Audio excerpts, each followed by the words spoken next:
Hey, namaste everyone. Today in this video we are going to discuss about a very popular series known as Hemchandra series. Okay, particularly it is known as Fibonacci series in general, and that is its popular name. Many of you would be knowing this series to be 1, 1, 2, 3, 5, 8, 13 and so forth and so on. So this series is formed by summing up the last two terms and then making the next term. So once you sum 1 plus 1 you get 2. If you sum this 1 plus 2 you get 3. If you sum this 2 and 3 you get 5, which is the next term. If you sum this 3 and 5 you get 8, the very next term. So this is how this particular series progresses, right? Actually it's a sequence, not a series, sorry. So this is how this sequence progresses, right? So the next term is the sum of the previous two terms. But you know what?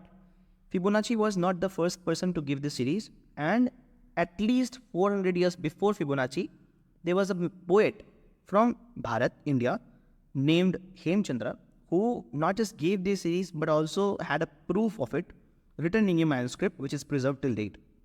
So Hemchandra was a poet by profession and he was not really a mathematician. So how come he come across this series or this sequence?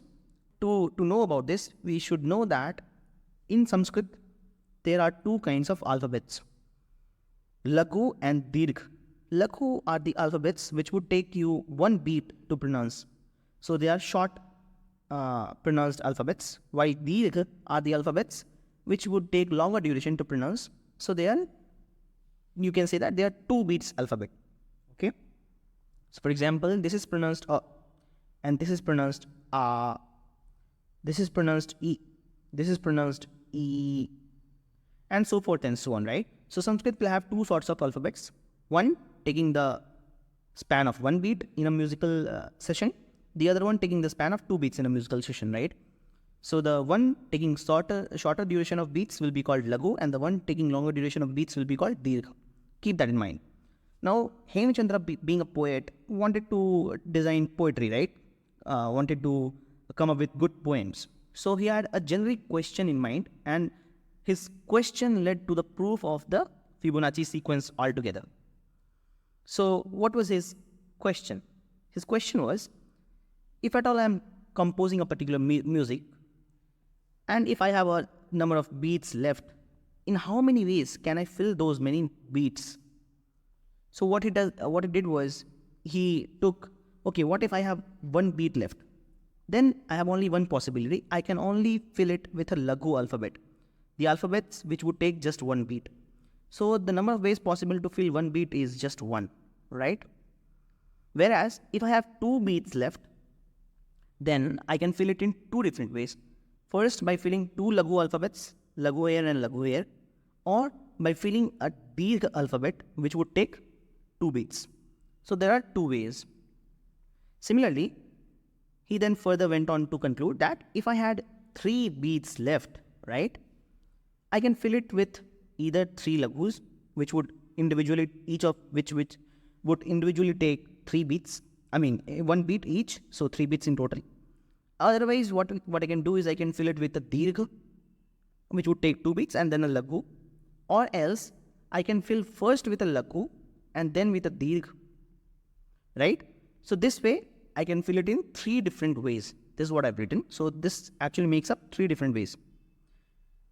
Then he went on to say, okay, what if I have 4 beats left? In that case, I can fill it with Laghu, Laghu, Laghu, Laghu, each of which would take 1 beat, or replace 2 Laghu with Dirgh. Then this is the second way. The other way would be Dirgh and Dirgh, which is the third way, right? Or the other way could be Laghu, Laghu and Dirgh. Or the other way, yet another way would be Dirgh and then this Laghu, Laghu, right? So there are 5 different ways in which I can fill 4 beats. And then Hemchandra makes a really remarkable hypothesis. Not a hypothesis actually. He made a concrete statement saying, okay, now what I'm doing is, what I'm forming here is the number of beats left, and what I'm writing here is the number of ways in which I can fill those beats, right? So he said, okay, what if I have n beats in general? In that particular case, Hemchandra goes on to devise a very genuine method, ingenuine method, and he says, okay, if at all I have n beats left, I can either fill it, in whatever number of ways we can fill it, there are only two possibilities. Either the filling has ending with a lagu alphabet, or the particular way in which I fill will end in a dirgha alphabet at last. So there are only two different possibilities for filling up n different beats, right? In case it ends with a lagu alphabet, I'll be left with n minus 1 beats to fill, and in case it is filled with a dirgha alphabet at last, I'll be left out with n minus 2 beats to be filled. So basically, n beats can be filled in only two possible ways, one in which it ends with a lagu, one in which it ends with a dirgha. And there can be no other possibility of filling the n beats. Well, in that particular scenario, I already know the number of ways of filling n minus 2 beats. If I continue this series, this sequence, if I continue this sequence, I would already know the number of ways of filling n minus 2 beats and number of ways of filling n minus 1 beats. Therefore, the number of ways of filling n beats would be nothing but the sum of number of ways of filling n minus 1 beats and the number of ways of filling n minus 2 beats. And remember, the number of ways of filling n beats is nothing but the nth term of this particular sequence which Hemchandra was constructing. The number of beats which are to be filled is the left hand side, number of beats,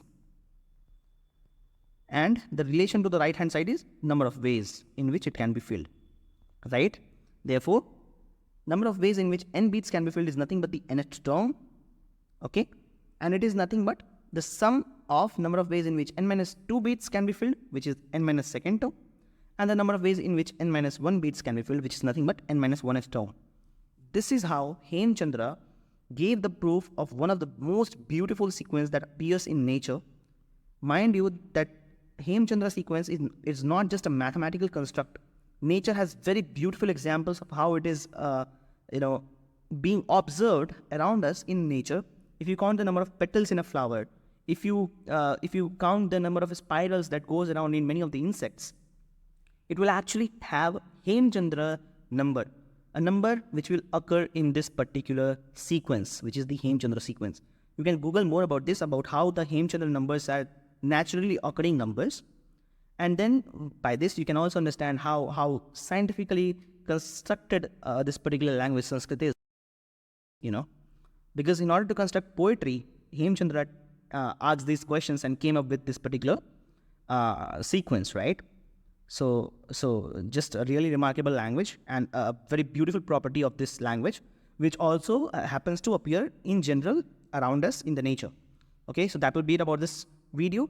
Hope to see you in the next one. Stay tuned. Have a good one.